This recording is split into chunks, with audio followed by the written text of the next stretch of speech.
Well, good morning everybody. It's Guy on a bike here. Welcome to my channel.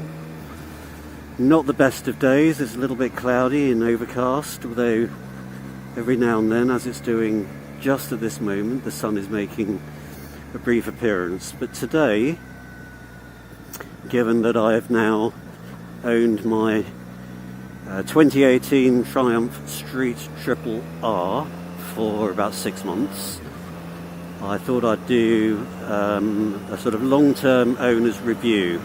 It might not be the most technical review. I hope it'll be useful because it's a kind of real-world opinion, an owner's opinion, having had a fair degree of experience of the bike now. I think I know it fairly well. So sit back. I'm going to find somewhere to park up. Do a walk around and talk about one or two sort of elements of the spec that might be of interest, and then we will get out on the road and do a bit of a road test type narrative.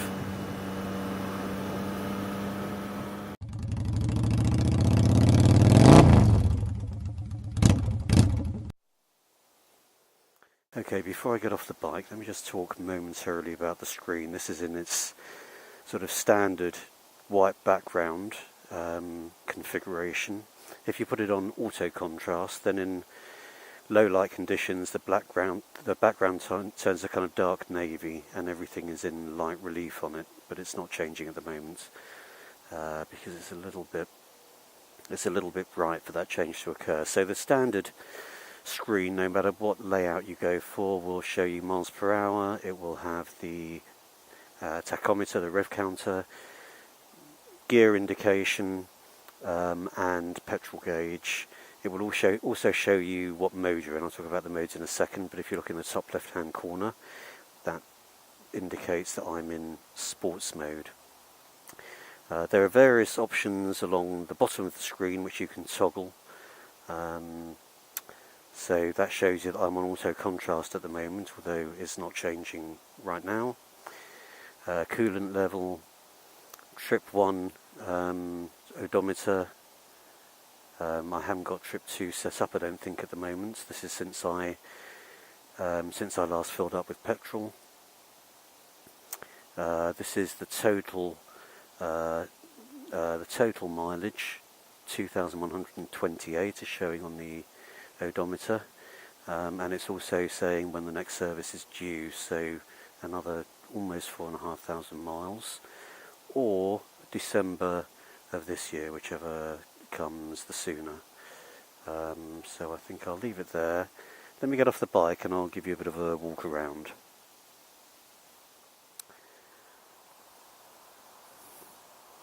Okay, well there's the beast.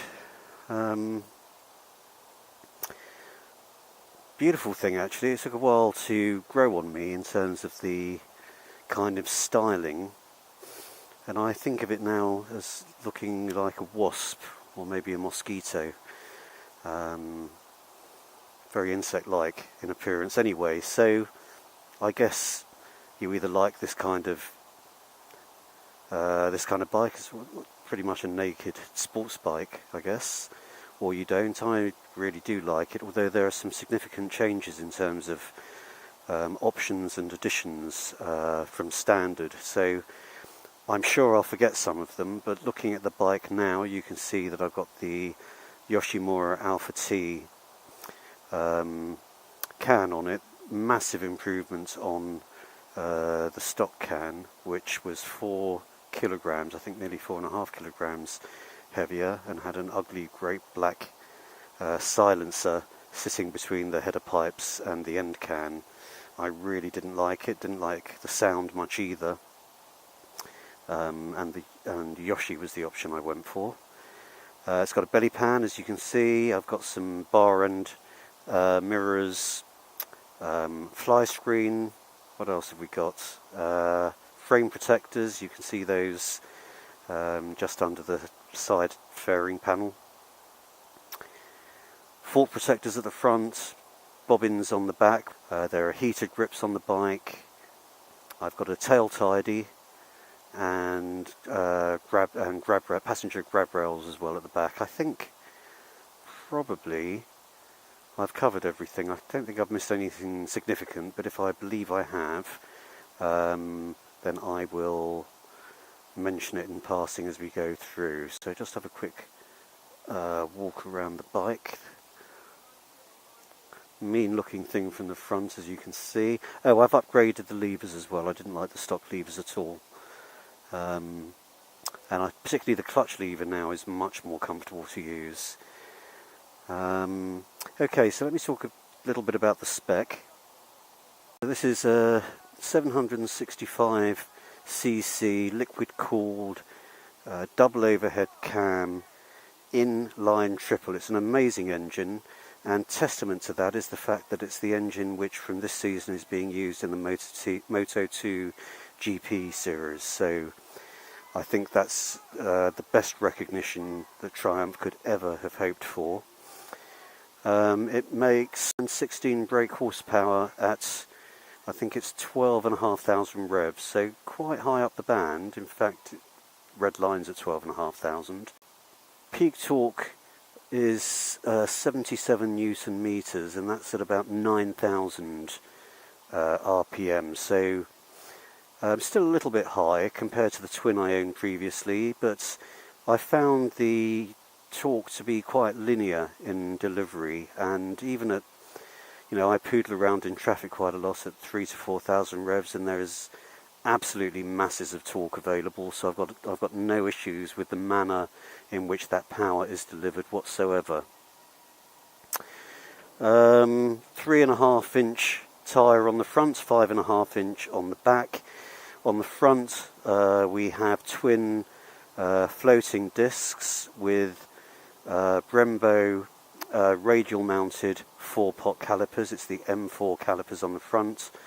On the back it's a single disc. It was 310mm on the front, 220 on the back, and there's again a Brembo caliper, this time a 1-pot, but stopping power from both the front and the rear brakes is phenomenal, particularly the front brake.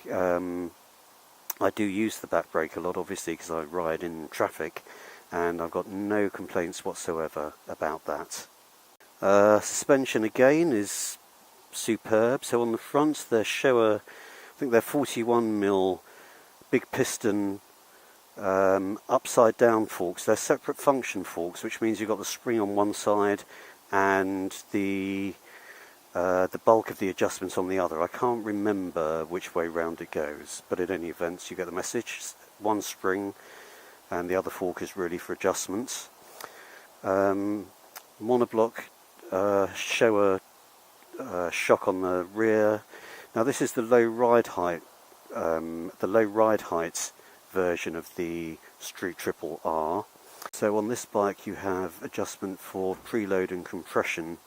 On the full height version you get the facility for rebound adjustment as well, but not on this one. Seat height on the low ride height version is 780mm. I think on the full height version it's 825mm. My inseam is 30 inches.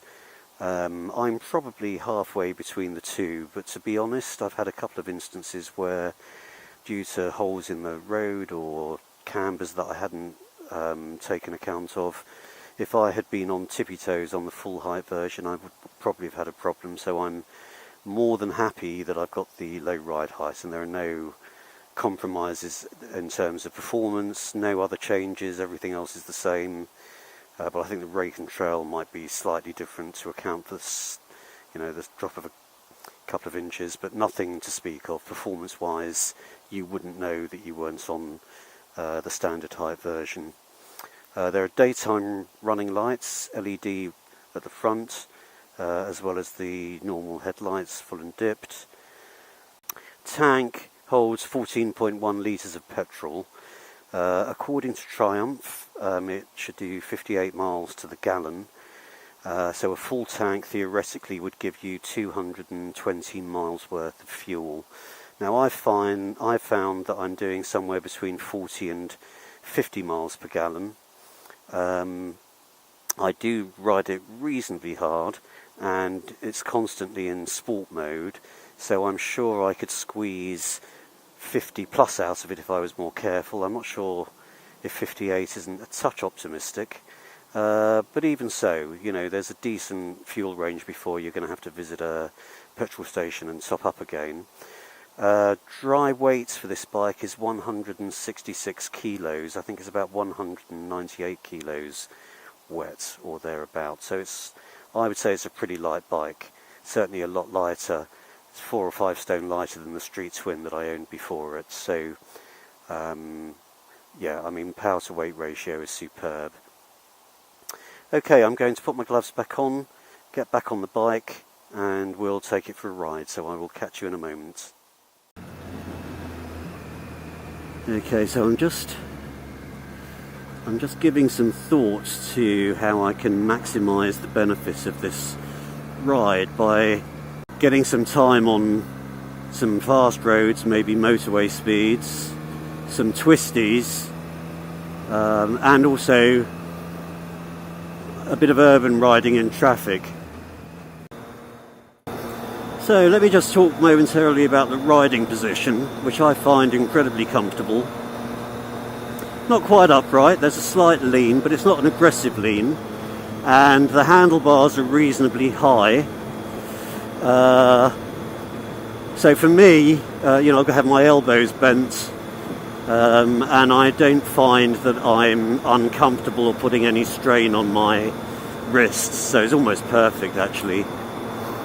In terms of foot position, my knees are not quite at 90 degrees, my feet are slightly behind my knees.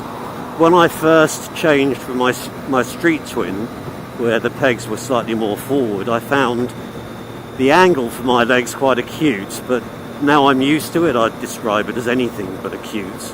I guess I just didn't have a great deal of experience on anything other than kind of cruiser style bikes at that point. The seat is very comfortable. I don't know if it's any different to the standard ride height seat. I suspect it isn't. But I rode the other day for about 7 hours with just a couple of shortish breaks during that period on a ride out with some mates, and by the time I got home I was just becoming a little bit uncomfortable. I wouldn't say I was saddle sore, but I was happy to be home. But during the course of the day there were no times when I thought, God, I've got to get off the bike. I might have thought, bloody hell, I'm thirsty, or I want a burger. But stops were more geared towards taking on food and drink than getting off the bike. So, yeah, very comfortable. Okay, so this is what used to be the M10. It's still got a motorway speed limit. So let's see what it's like. Well, I'm in 5th gear doing 6,000 revs and I'm just approaching 70 miles an hour. Wind noise and wind buffeting, well, I suppose it reflects the fact that it's a naked bike. What I've found is that anything over 70 miles an hour becomes increasingly uncomfortable as a consequence of the wind. I've got a short fly screen on here. I know I can get a Puig screen which is a bit higher, but I've made mistakes in the past with screens and found that I've just channeled the air onto my face, so I'm kind of inclined to let it go. I don't do a massive amount of motorway mileage. The triple engine is very comfortable at this speed. I'm going to do an overtake now. Again, still in 5th gear, changing up to 6th now. And I'm now at, well, 75 miles an hour. I don't really want to be speeding. But you can see that I did that in a fairly effortless way. I think technically the top speed on this bike is 120 miles an hour. So the likelihood of me ever getting even close to that speed is quite remote. In fact, it won't happen. I don't tend to race. I'm like a relaxed ride most of the time. But I think what I've just demonstrated for you is that if you do like racing, there's plenty of speed and plenty of power, particularly as at road legal speeds you're going to be in the middle of the rev band, and peak torque coming at the top end, or about 9,000, so 75% through the band. You know that you've got tons of power if you're doing an overtaking manoeuvre that you haven't quite allowed enough time for, or you know, if you just want to build up a bit of speed on a track or something. So yeah, so motorway riding and fast roads, other than the lack of fairing, in terms of the bike itself, the performance is absolutely fine. But as I say, above the speed I'm doing now, 69, 70 miles an hour, it does become increasingly uncomfortable, and I would want some wind protection if I was regularly riding at those speeds.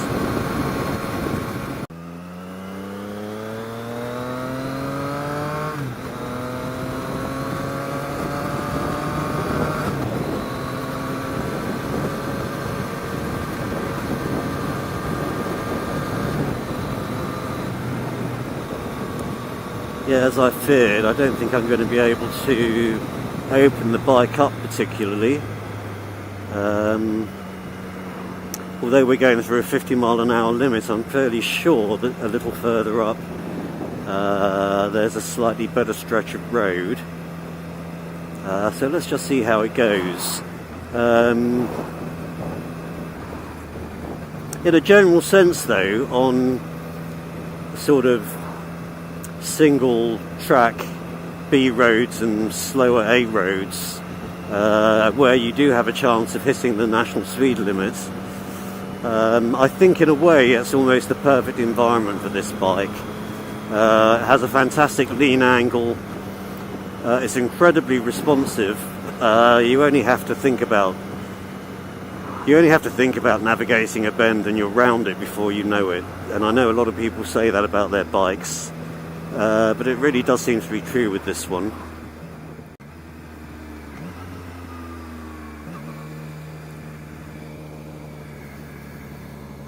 Okay, so hopefully we'll see a little bit of traffic, and I can talk about sort of capability and performance in town. Well, I'll start off by saying I don't think you could find a more perfect bike. I said earlier that the power to weight ratio is fantastic on this bike, and it feels very, very light, not only at speed, where I guess most bikes tend to feel light, but also at low speed, when filtering, stop-start in sort of city centre use. It feels very manoeuvrable and very, very flickable, and the response from the throttle is immediate.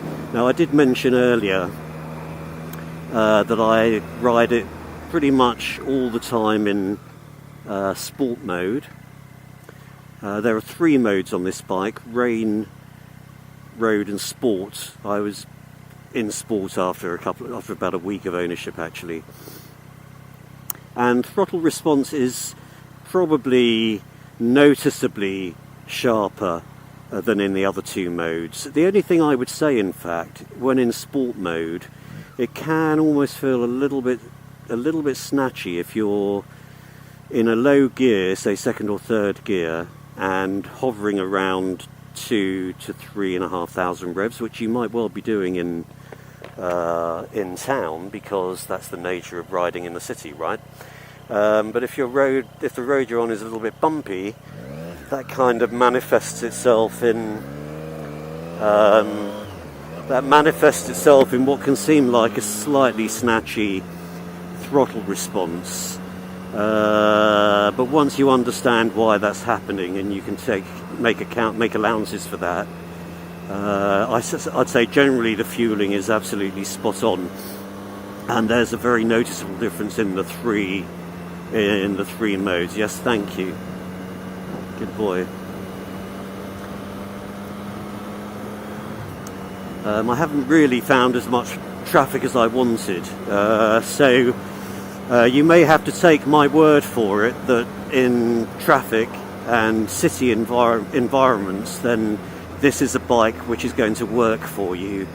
It's almost as if it was made for that. However, and it's important that I say this, whilst it feels like it's been made for city environments, it also feels like it's been made for the open roads and the twisties in particular, and that's where we're going to go now.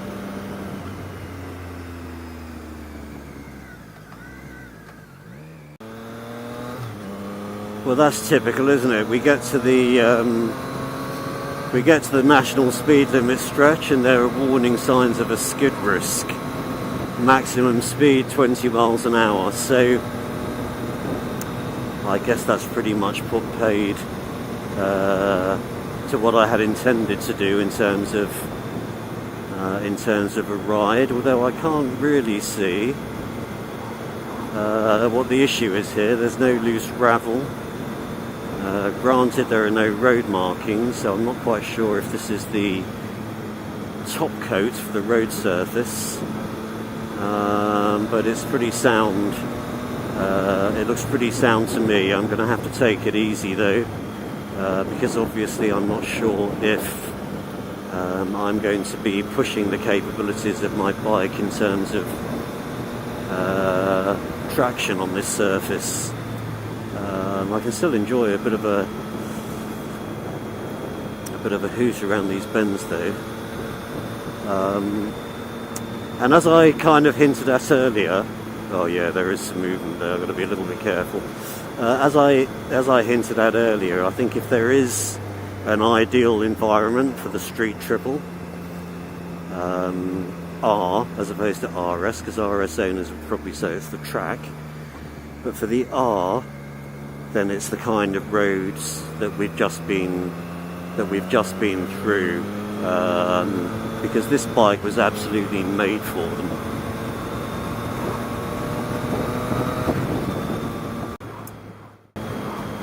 So one question that remains, because I can say without any shadow of doubt that I absolutely love this bike. I can't really, aside from the lack of wind protection, I can't find anything to criticise, and that isn't even a criticism, it's just, comes with the territory if you go for a naked bike. Two things I didn't like about it, before I go on to say what I was going to say. I didn't like the stock exhaust. It was ugly, didn't sound great, and heavy. Now dealt with that. I also didn't like the stock mirrors. That functionally they were absolutely 100%, but they just looked too obtrusive, and for a bike that's modelled on a sports bike, which I think the triple is, the street triple is,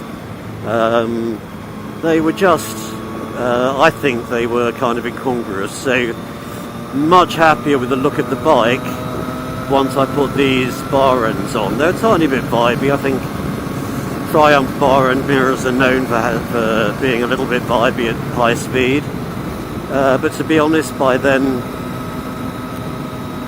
you've pretty much forgotten about it, and they certainly tell you what you need to know when you look in the mirror at high speed. You can see if there's anything behind you, and if you're going to make a manoeuvre, you're going to perform a lifesaver anyway, so I don't see that as an issue. So I love the bike, and it's almost beyond criticism. So the burning question is, would I buy it again? The question is possibly, and the reason I'm saying possibly, where am I going to go? I think I will go straight on. The reason I'm saying possibly is that when I bought this bike, I needed, because of the deal that I needed to do on my street twin, and I wanted to buy this as a consequence of testing it, I needed to do that deal with the guys at at Hearts Triumph in Hemel Hempstead. Great guys, by the way, helped me out a lot. And so, although I had previously tested quite a few other bikes, they weren't in the frame when it came to upgrading from the from the Street Twin to the Street Triple. However, and whilst I love this bike to bits, if I was buying a bike now with cash in my pocket, then there are 4 bikes that I would consider, and this is the first of them. And you know, knowing what I know about it, it might well be the bike that I bought. However, right up there would be the Monster 821, particularly in the stealth finish. I think it's beautiful. And the standard BMW R9T, not the Scrambler, not the Pure, not the Racer, not the Urban, just the standard R9T, which I absolutely love. In fact, both of those bikes, in terms of the styling and the appearance, I probably like more than this one. The other bike, which is a bit left field, is one that I tested recently and have totally fallen in love with, and that's the new for 2019 Ducati Diavel 1260S. And although that wouldn't be a sensible choice for me because of the mileage that because of the type of riding that I do, I do think that there's a huge danger that that's the bike I would buy, even knowing that it probably wasn't the most sensible choice. So, do I love this bike? Yes. Would I buy it if I had no bike and a lump of cash in my pocket? Possibly. Do I have any regrets that I bought it? None at all. Do I have anything more to say about it? Not at this time. So, on that basis, I'm going to say thank you very much for watching, particularly if you've stuck all the way through. I hope this was interesting if you're thinking of buying the Street Triple. I hope it was interesting if you're not. And I will see you next time. Thanks again.